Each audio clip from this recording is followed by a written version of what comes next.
Gentlewoman from Georgia. Thank you, Madam Speaker.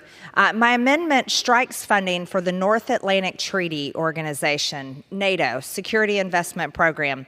My amendment would strike over $433 million in NATO funding from the bill.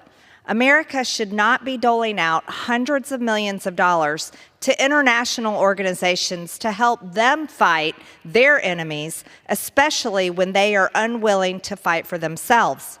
As of 2023, a majority of NATO countries do not meet their pledge to spend a minimum of 2% of their GDP on defense.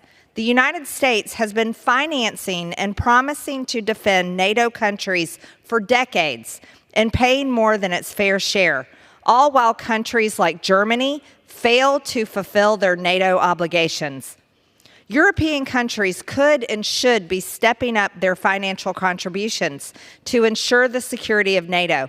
Instead, they prefer the U.S. taxpayer to foot the bill, and if the time comes for American service members to die for them. Our continued involvement in NATO only undermines the security of our nation because it embroils the United States in other countries' military entanglements, even if the United States has no direct interest.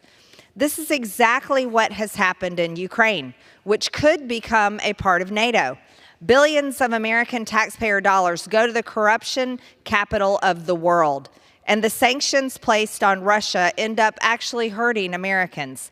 As long as we remain a member of NATO, the United States will continue to function as the military ATM of European countries at the expense of our own citizens, putting our own national security and our economy at risk. If the United States further involves itself in NATO, it may be another 20 years of Afghanistan all over again, except the outcome may end up being much, much worse. Madam Speaker, I reserve. Gentlewoman reserved.